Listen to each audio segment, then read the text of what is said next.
You are listening to the Mohua show, where it's all about celebrating the Junoon among changemakers and their journey. It's not that Bollywood can't change. I just think that we are always expecting Bollywood to take the lead. And actually, it's the opposite. No, it's a mirror to society. People want to be able to put you into one category. This must be who you are. So that has been following me all my life. Disabled are invisible because they can't get around. They always need somebody to pick them up from this two steps that they've forgotten to, add a ramp or whatever. And it's a like a humiliating thing for a woman of 40, 50 years old to be carried by two men into the theater. There's a sort of a weird saturation happening right now with the OTTs not working, cinema is not working, people re-releasing old films, people making Telugu remakes. All this is happening at the moment. There seems to be a dearth of creativity, a lack of creativity. What does it mean to live between cultures, identities, and artistic mediums and still stay true to yourself? How does one balance the pressures of fame with a commitment to authenticity and activism? From the vibrant streets of Pondicherry to the bustling sets of Bollywood, Kalki has carved a unique space for herself as an actor, writer, and a fearless voice in Indian cinema. Known for choosing roles that challenge societal norms and exploring stories that push boundaries, Kalki's journey is anything but conventional. Today, we're going to dive deep into Kalki's world, from her groundbreaking roles and personal triumphs to her thoughts on creativity, identity, and the evolving landscape of Indian storytelling. So, get ready for a conversation that promises honesty, insight, and plenty of surprises. Thank you, Kalki, for taking out the time. Thank you, Mahua. So, Kalki, you were born in Tamil Nadu to French parents, raised in India and studied in London. How do you feel that the world has tried to label you more than you have labeled yourself? Yeah, I think it's always people want to be able to put you into one category. That's generally how people they see you and they're like, this must be who you are. So that has been following me all my life. When I was growing up in South India in this little village, it's like a fisherman's village just outside Oroville called Periyamadalya Chavadi. And, I felt very Tamilian. I felt like a person from this village. But I think as I grew, I started becoming conscious of the fact that I have white skin and I don't look like everyone else, that I was a Vellakara, white person. And when I went to London, I had the opposite problem in the sense that I was, not able to tell people that I'm Indian because they were like, no, you're not. Then I'd say, but I'm French. And then they'd be like, but you don't sound French either. So, it was like this dichotomy all the time wherever I went. So that has always been an issue. And of course, being in Bollywood, that has taken a different form of like being the unconventional one or like, the quirky one, the different one. So yeah. So, you've seamlessly moved, between theater, films, even a podcast and a web series. So, what does artistic freedom really mean to you today in an industry where visibility often dictates value? I think it's about rediscovering yourself and understanding yourself better all the time. So, sometimes you're so busy in life, uh, you get so caught up with what you have to do that you don't have time to ask the questions that you want to ask about life, about how who you are and what you're made of and what bothers you, what makes you excited, what makes you sad. And I think it's really just an exploration of that artistry. It's just an exploration of what are these feelings that are inside you. Why do certain things upset you? Why do certain things make you excited? And getting into it and finding a form of expression for it. So I have found that it doesn't matter to me which form of expression it is, whether it's a podcast, whether it's theater or film. The important thing is that I keep going back to the inner questions, uh, and then you know uh, bring them out into the world, and express them. Wonderful. So when no one was offering you roles, you wrote and acted in your own plays. So do you think rejection sometimes is the birthplace of the most honest work? Like when I look back, I think when I got rejected is when I began writing. You know, Yeah. What has your journey been like, Kalki?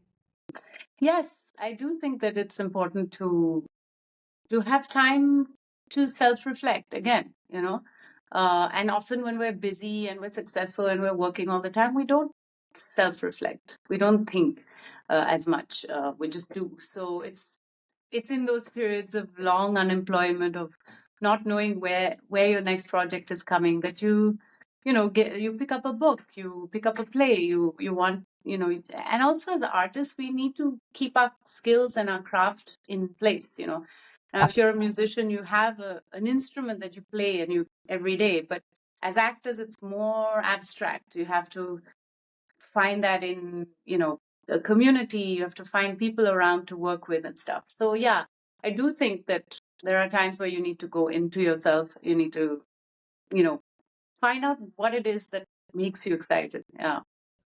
So, I'm going to come to your portrayal of Lela, in Margarita with a Straw, which was deeply nuanced, and you earned, the National Film Award, Special Jury Award. So, how did, immersing yourself in the lived experience of someone with cerebral palsy change your perspective with disability and representation in Indian cinema? Both things that have not been done, as beautifully as you did it. Thank you. I couldn't have done it without the very strict overseeing of my director, Shonali Bose, who made sure that I did nothing else for 6 months. She was very, very insisting that I don't even pick up an ad or anything in between. She was like, I want you completely focused here. And of course, having Malini Chib, her cousin, uh, at you know having access to her, in terms of, like, she really opened up her doors, let me live with her in her house, took me out when she was going out, when she was working. So I saw it really in live action, what it is to be disabled on a daily basis. uh, so I think firstly, just having that setup is a huge privilege as an actor. You Yeah. don't get it most times. You get the script a month before. You meet your director once. You don't even meet your actor who's playing your husband of 20 years. And you have to just meet him on the day of shoot and do some intense scene together. So that's really, I mean, it's not the ideal. And this was something that was really fantastic for me as an actor, because you it becomes muscle memory when you work for 6 months on something. You're Yes. not going to plan in your head that I'm going to pick up the glass like this, I'm going to breathe, like I'm going to say the word, like, you don't. It's just so automatic because you've been doing it like a dance choreography. Mhm. It It's becomes like that, you know so that was one wonderful thing that Shonali did for us, give us that time. And then, of course, in terms of disability, I had not personally been very exposed to disability. I mean, uh, in school, I didn't go to a school which had any disabled children, maybe a few kids with autism, um, learning difficulties, but nothing more than that. So it was really an eye opener for me to see how it functions, how different it is when infrastructure is around and when it isn't. Like in India, that's the main issue. Yes. Our disabled are invisible because they can't get around. They always need somebody to pick them up from this two steps that they've forgotten to, add a ramp or whatever. Even when so-called disabled friendly, we'll call up a cinema and be like, can we come to the cinema? It's a disabled friendly cinema. Yes, yes. And there's a ramp to go up, there's a lift. And then the last two steps, somebody has to lift Malini. And it's a humiliating thing for a woman of, 40, 50 years old to be carried by two men into the theater. So this is something that Malini has spoken about so fervently, that when she's in London, she spends half her time in London, half her time in India. And when she's in London, she doesn't use help. She gets on a bus, she goes and has lunch somewhere, meets a friend, comes back, all of this. So that infrastructure is just a simple, but such an important part of the changes that are needed for the disabled. You're so right, because these are those little things that none of us even know, and we are aware of those two little steps and that little ramp.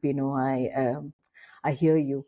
Kalki, let's talk about your character in Ribbon, which deals with issues like unplanned pregnancy and workplace discrimination. So, how important do you think films like Ribbon are for sparking conversations about women's rights and workplace equality in India? Because we know so many mothers who give up their careers. I did, when I became a mom. And it was very difficult for me because I was like traveling some 3, 4 times, in a week, all across with a little child. And so I want to hear your take, especially having worked with this film. Yeah.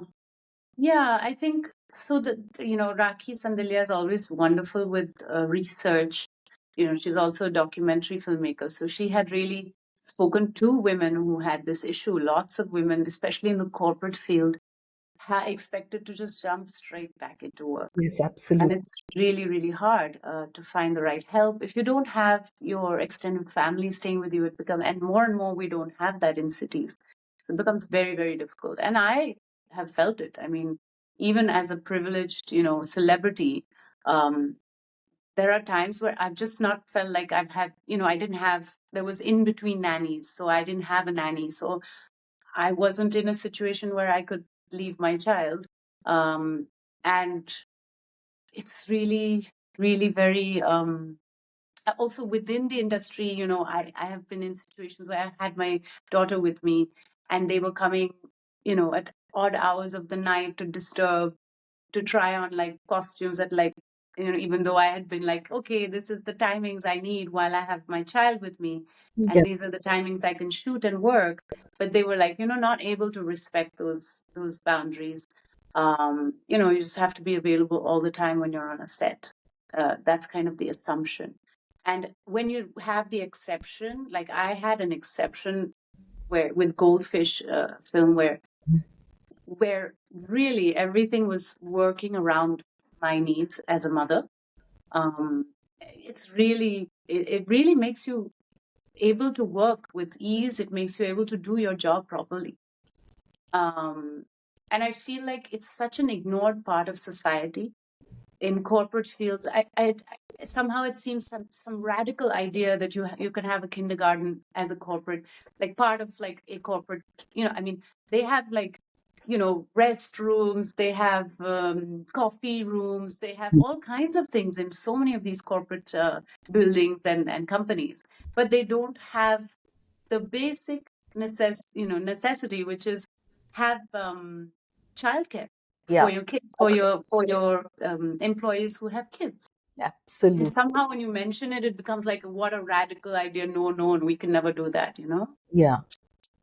But I feel like it's the basic that. Oh yes, it is absolutely. And I remember, when I had gone in with my little child, and like you rightly said, that on a Saturday also they would call me because of Mm, the advertising agency. And I remember taking my baby with me and my nanny, and the look I was given by the manager who's in charge of the office there, the branch head, and he himself is a father, so he's never had to deal, because his wife mm, is obviously looking after the kids. And I was almost like apologizing, for coming there. And this is like I'm talking early 2000, when all these conversations were not even happening. So yes, we are far, far, far away, from mm. equality of women in workplace. Kalki, I'm going to ask you about all your films because this is so exciting for me to have you. For me, it's like coming full circle in life with the work that I began, as a rebooter. So let's talk about your film Gully Boy, which highlights the themes of class struggle, artistic identity. So what drew you to this project, and what did you learn from being part of such a socially relevant film? I think firstly, Gully Boy is such a one of a kind movie in terms of what it was portraying. No one has really looked at the rap scene coming out of Bombay. No one has looked at these kids who come from such underprivileged backgrounds and slums and have really incredible talent. And it was really wonderful to see that and see the city from that perspective. Um, I don't know what the percentage of slums are in Bombay, but I think it's pretty high. And I feel like we don't have enough representation of those people and what their lives are like and what they are creating. So it was a very important film in that sense. I of course I enjoyed the role. Um, I enjoy working with Zoya in general. I think she's very specific, and she knows what she wants in every scene. Um, yeah, yeah. Also, your role as Natasha, in Zindagi Na Milegi Dobara, where you're talking about, contrasting anxiety, around control, commitment. So, how do you approach, portraying a character who, despite limited screen time, left such a lasting impact, on all of us? So, what did Natasha really teach you about the fears we carry in our relationships, which most of us do? I'd love to hear that from you. Yeah, I mean, I think that clearly the character, is a comic character. She's, she is a sort of negative in negative character in the sense that, she causes trouble in the plot. Um, she's sort of a mollycoddled rich girl who's gotten everything and likes things a certain way and wants her boyfriend to be in the boxes, ticking the right boxes, which obviously is not the case for her. So it's tricky to play a character like that and also bring some nuance, make it real, make it not, stereotypical, to make her feel things. And I enjoyed that. I enjoyed trying to find the human aspect of her. And I think, when you spend your day in high heels, like taller than Mumbai apartments, you are going to be tense. You automatically become like a poodle, you walk differently.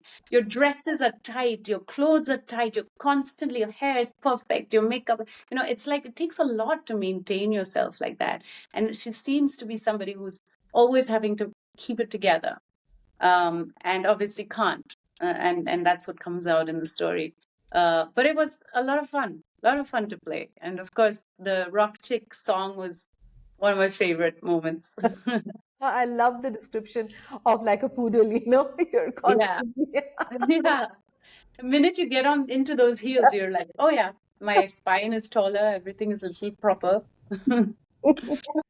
So let's talk about streaming platforms that have changed how stories are really consumed, in today's world. So how working on Made in India shaped your views on storytelling in the digital age? I mean, that was so successful, and you played again a negative character there. And tell me a little bit more. So, uh, yeah, Made in Heaven was wonderful. I really enjoyed the process because it was my first TV, series.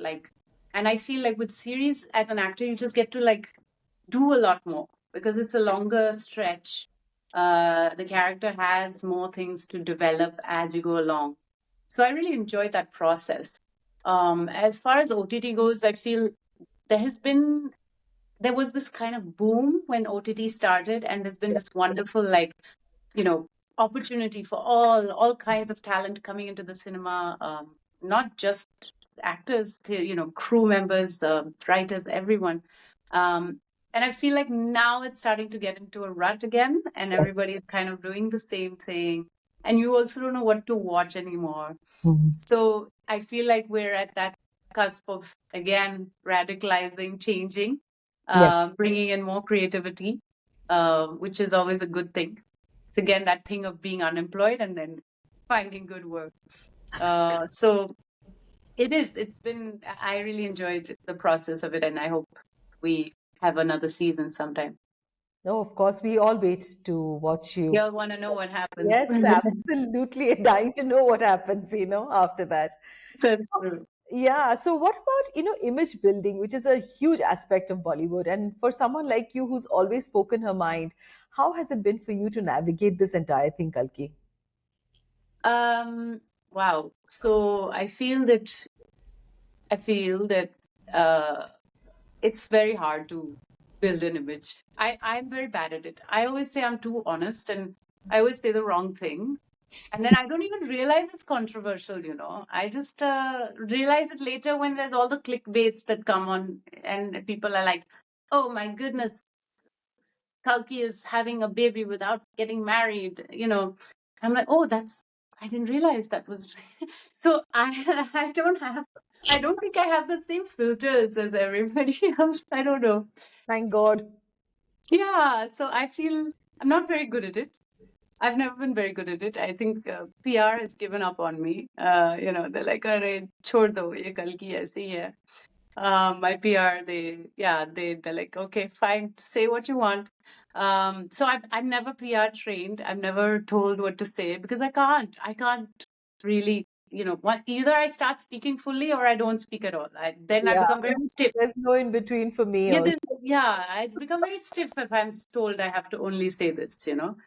Um, so yeah, that's my situation. I think my branding therefore has become that I always say that I speak my mind. That's kind of become my thing. But yeah. Also, from adopted tree to promoting eco-conscious living, your advocacy spans diverse interests. You've also been talking a lot about the queer community. So what role do you really think that artists play in today's world, especially when everybody's talking about sustainability, climate action, environmental justice, etc., etc.? I mean, I think it is important to raise your voice, but I also think it's important to raise your voice when you feel confident about something. Sometimes people expect celebrities to just raise the voice about some issue, which I will have no clue about. And it might be a very genuine issue, but if I cannot speak about it confidently, it doesn't make sense for me to raise that issue. So of course the issues which really resonate with me, that I know about, that I can talk about with confidence, are the ones I support. And I think that should be the case with celebrities, that that they don't have to be a how do you say, like a mic piece for every issue, Oh, every but issue. that they should speak up when they feel injustice has been done. So for me, these issues, especially childcare, women's rights, environmental issues, they're they're like the essence of life. Uh, yeah. So, Kalki, I will ask you a little bit about your relationship, your divorce with Anurag. What did it really teach you, and what does it take, because today so many marriages are falling apart, and what does it take to really maintain mutual respect after a personal relationship that ends in the public eye? It's not easy, because your relationship is often being discussed by people, spoken about. How did you navigate this whole thing, Kalki? I think it'll help a lot of our listeners understand how is it that they need to deal and learn, from all of this. Mhm. It's definitely painful in the beginning, and having people, say things about you in the public eye. Uh, being in the same industry, so constantly having common friends, and so at one birthday party you're invited, but another one you're not invited. All those kind of things. In the beginning, it's very everything hurts. Um, but I think the healthy thing to do, and this is what we did. I think after about 6 or 7 months after we had divorced, we realized that it was too painful to try and act cool together and try and act like friendly with each other. So we're like, let's just and follow each other on social media and things. So like I said, I need a break. I don't want to like follow what you're doing. I don't want to know about anything. And we cut off contact for a good period of time. I don't know how long, maybe a year or so. And it really helped because you could focus on your own life. You could focus on what healing you need to do. And then of course, then you're able to be much more generous to the other person once you have healed yourself. If you are unhealed, you're not going to be generous to the other person.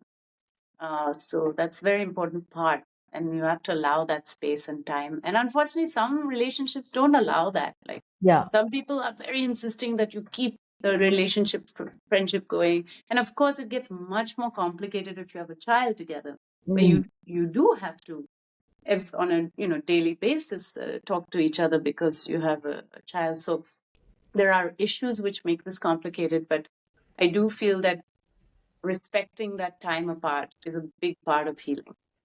Yeah, absolutely. The time apart, helps you also, like you absolutely rightly said, generosity, towards one Yeah. another, because you've moved further away from what was initially, it was like extremely close to you.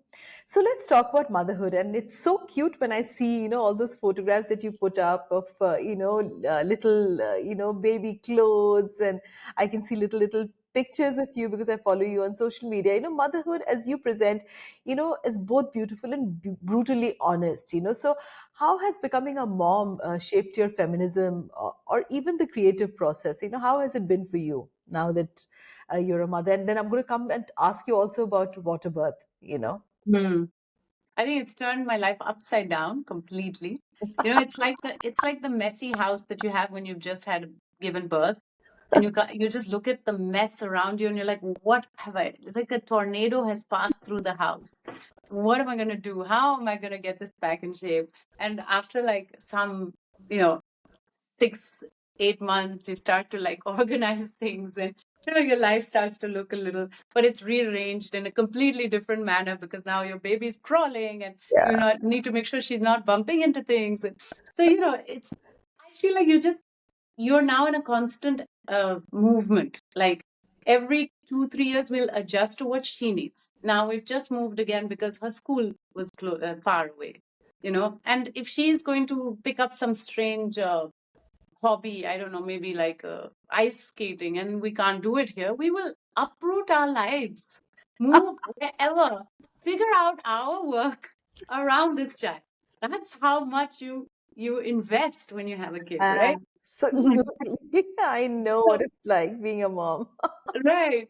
So, like, I have just come to accept that that will be part of it. And I think when you try to fight that, then that's when you find like, oh my God, I'll never find myself again. And there's all this, and it is hard to get to a place where you realize that you can still create and fill yourself and give yourself time. Because in the beginning, the baby needs so much of your time. No, yeah, Uh, right. So I think the comforting thing is to know that it changes. It keeps changing every 6 months, every year, it keeps it changing. changes in a very different way, Kalki. Yeah. It Yeah. changes into emotional requirements that becomes overwhelming, because my son is 25 years old and Oh. yeah, yeah, yeah. And now you have fear of the kind of judgments that they'll make, and it might point a finger also to your own parenting. All of Right. that. Right. It, Yeah. It it, never it, ends. Never ends. you're always worried. That is a constant that stays in your personality. And I often have a good laugh when people say that now after my child grows up, life is going to get better. And I'm like, yeah, watch. Yeah. Yeah. Yeah. Yeah. Yeah, I read somewhere about the amygdala, the part of the brain that opens up when your baby is born, and it's like exactly the worrying. It's basically it's the part of the brain that worries and thinks about things emotionally, right? And Totally. that part never goes back to its original size. Never, It ever. stays forever like that. So yeah, that's why my mom still checks if I've gone to the loo or I've had my food, or like these things. Yeah, exactly. My mom too will check on me, and I sometimes snap at her, and Mm. I do the same thing. I repeat that with my kid, asking whether Yeah. he's gone to the loo, whether his stomach is all right. Totally inane questions, but it continues. So Yeah. let's talk about water birth, which is still very unconventional in India. You chose to have water birth for your daughter. What led you to take this decision? And what was the experience like physically, emotionally, and also spiritually? Because a lot of women today are looking at different kinds of birthing methods. Yeah. Yeah. So I think what gave me the confidence to explore different ways of birthing is the fact that my mother gave birth at home, with to me, with a doula, and with, a midwife. Mhm. So so I grew up with the sense that that could happen, and it was normal, and you didn't have to have medical intervention. But of course, I was also not sort of in that environment that I would be completely cut off from medical intervention if I needed it. I wanted to work with my gynecologist. I wanted to find her, uh, you know, her to be comfortable, me to be comfortable, and to find like a midwife or a doula to be in between as a go between. Um, and the water birthing, I did some research, and it seemed like a really important uh, way to do it in terms of both for the mother and the baby, because the mother dilates quicker. Yeah, Your body is much more relaxed in the yes, water, for sure. and and the baby is in amniotic fluid, so coming out into water is less of a shock, an easier transfer, because it's quite a traumatic experience to come into the world after being in this 9 months of this dark space. So it seemed a great option, and I was very keen to do it. My gynec was very supportive of it. We made a birth plan. We asked for what all I would need, how I would be comfortable, and I had a doula. So I'm really glad I did it, and I actually don't know why it's not the norm, to be honest. I mean, I guess the paraphernalia is a little more complicated than having a bed, but Mm. one thing is for sure: we should not be giving birth lying down on a bed. All the research shows that women have to be crouching, moving when they're in labor. Uh, because the muscles are work. It's like a marathon, right? You're working very hard. To lie there supine makes it very hard. And somehow this is maybe because of like just uh, wanting to do it quickly, or people wanting to just do a lot of C-sections and stuff. This has become the norm. But I think that we should advocate for water birth as a norm. It's not in any sense much more expensive or anything. You still need the same amount of space. But I guess people are opening up and they are having conversations. Yeah, yeah. Yeah, Right now it seems like you have to choose one or the other, which I yeah, feel which like is they should work invariably together. always, it's I'm like, always, why doctors and doulas should be working together? But now it's like either you have to be really hippie and like, oh, I'm going to do it in the jungle with a doula, or you got to be like, okay, I'll just trust the doctor completely.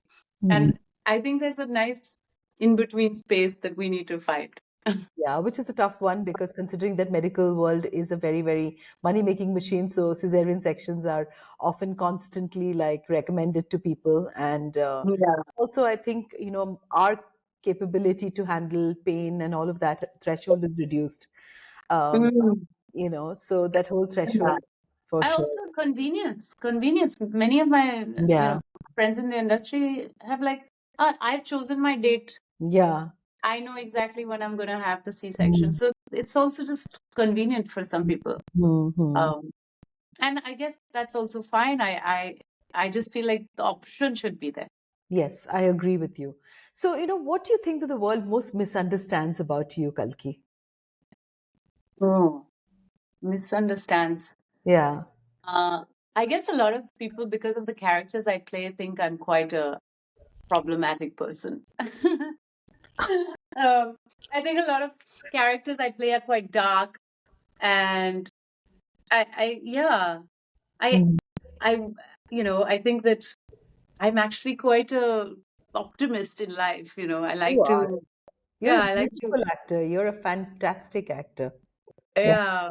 I think a lot of people think I'm quite dark and serious and stuff, but actually, most of the time, there's a little song going on in my head. La di la la da da Then da you're da. doing your role really well. Yeah, yeah, yeah. When I get it, I think also we are very lucky as actors to have that way to streamline certain emotions, right? I wonder about that because for me, I feel like I get the chance to really throw a tantrum, to have that fire inside me and, like scream uh, in my roles. And I do miss it when I'm not acting. When I'm not acting for long periods of time, I'm like, I do have a lot of this like inner angst, and I feel writing helps with it. Yeah. Exercise helps with it. Yes. But I realized this must be an issue for people who work in like I don't know, an office or something. I I don't know mean, if you think about it. We because have they a must have luxury. these anger emotions, right? And they can't throw a shoe at their boss. So how do they deal with it? Slow issue at their boss for sure. They're losing their jobs if they do that. So, Yeah. Kalki, you said that fairy tales need to be retold. If you could rewrite one classic, for today's children, what would that be, and how would it be different? Oh, I'm always rewriting the classics for my own daughter. Like for Snow White, I said that you know the the guy who comes at the end is not a prince, he's a doctor, and he basically like takes the apple out of her throat that was choking her. So he knew the Heimlich maneuver, and he takes the apple out. So I'm always tweaking these Yeah. things when I feel like they're a little over the top and ridiculous. There's also this wonderful one of my favorite books by Roald Dahl. Mm. It's Revolting Rhymes, where he has taken all these classical fairy tales like Cinderella, Three Little Pigs, and turned them upside down. How lovely. And so Cinderella at the end dumps the prince because he's a bully, and she ends up marrying like a simple jam maker. So all these things. Oh, So how lovely is that? She yeah, ends up marrying a jam maker. How lovely, Kalki.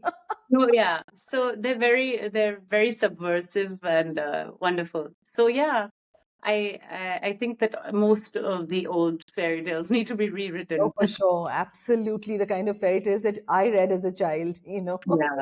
But I feel like at least today there's a lot of new writers, Yes. Indian writers, folk tales. I recently ordered a book. I read Tessa of Karma and the Snow Lion, and there's The Village Without a Science Teacher, which is a Dalit story. So, I feel like there's a lot more awareness and pride within our own culture to write these stories now. Um, I mean, the folk tales have always been based on a lot of like patriarchy, I feel. Totally. You're absolutely right about the feeling, Kalki. And so, Kalki, the last question, what's that one hidden truth about Bollywood that most people don't realize? I think, what is their hidden truth about Bollywood? Oh my goodness. People are very, you know, I mean, it's a reflection, I think, of our society. It's not that Bollywood can't change. I just think that we are always expecting Bollywood to take the lead. And actually, it's the opposite. It's a mirror to society. So if we as a society want that change, we also need to consume different material. And I do feel like, there's a sort of a weird saturation happening right now, with the OTTs not working, cinema is not working, people re-releasing old films, people making Telugu remakes. All this is happening at the moment. There seems to be a dearth of creativity, a lack of creativity, and I feel that people who are brave enough to take a different path, like Amir Khan right now, speaking about doing a release on YouTube where people can pay for Sitare Zameen Par. It's really important that we have those people who are up on the top who take those risks, because Yeah, then it breaks and paves the yeah. way for others to be able to make an independent film that I certainly will be happy to watch on YouTube if I can't access it in any other way. Mhm. For example, Santosh is a movie I'll never get to see because they didn't release it here. Yeah, But people are watching it abroad. People are watching it in Cannes. People are watching it in other places. So it would be great if it's on YouTube and I can pay for it to watch. Uh, absolutely. so Agree. yeah, I think that's the main. I think Bollywood is in transition, and I think it will keep doing that. And we have to have faith that it's also we have control over that. As an audience, as a people, we can choose those things. And it's great, to also be part of this whole transition because you see that whole change in, Yeah, in content consumption. And it's amazing the way I have seen this entire change from the time I grew up to today. And yeah, yeah, so thank you so much, Kalki, for being on today's episode. And like I said, that this is like a full circle for me in life. For someone who really began her career, when the whole world was just signing me out, I signed myself in. So this yeah. was a very important day for me. Thank you for taking out the time for joining us for this inspirational conversation. Kalki, you're a true trailblazer, who continues to redefine storytelling and stand up for what you believe in. And thanks once again. I Thank really gratitude. thank you so much. It's been a pleasure talking to you.